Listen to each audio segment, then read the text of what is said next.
My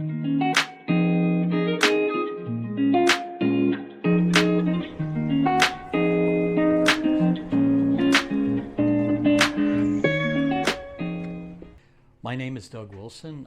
With my wife Jill, we run O'Gara and Wilson used and antiquarian booksellers in Chesterton, Indiana. We were formerly in Chicago. We have been here for about 9 years now. The key was to find the proper location and the proper site. And when this place opened up, it seemed ideal. And it was just a few blocks from our home, so it was a good choice to make. And we've been here for 9 years, as I said, and it has been a very good home for us. We are of an old tradition. As a used and antiquarian bookshop, if you were to go back 50 years, you would have found lots and lots of shops like this, usually run by crusty old people and kind of eccentric and whatever. And I guess we haven't escaped that entirely. But in recent years, there's been because of new technology, the internet and culling, there's been a culling of shops, and a lot of people, unlike Joseph O'Gara, did not think to train an apprentice. So when they went out of business, their business disappeared. In earlier days, every neighborhood, at least every town, had a used bookshop. And this is what you used to find books. This is what you used to dispose of unwanted books, and I think always served a good purpose to its community.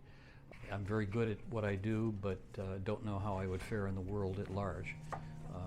So we were highly motivated to continue doing it, and I'm glad we did. We seemed to survive the extinction event that affected a lot of other used bookstores, and we've come out the other end in an environment that has more than enough people to keep us viable. Yeah. We handle books of a wide range, going all the way back to the 1400s, all the way up to 2021. So it's a tremendous range of books, but the memorable ones and the more exciting ones tend to be the older ones.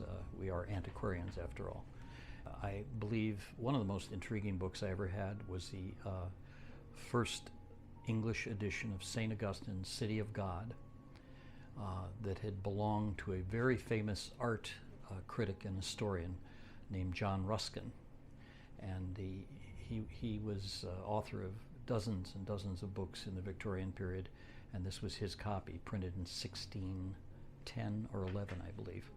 And it had a bookplate in it that was printed at the Kelmscott Press, the private press of his young mentor or young descendant in the arts, a guy named William Morris, who it presses a lot of my buttons. It just the first English edition, first time that text was made available to an English speaking public, and two associations with people who are kind of my heroes. Our shop is open 5 days a week. It is open 12 till 5, Tuesday through Friday. And on Saturday, especially during May and October, we correspond with the European market hours as closely as we can, and we're open between 9 and 3. We're located at 223 Broadway, and we'd love to see you here.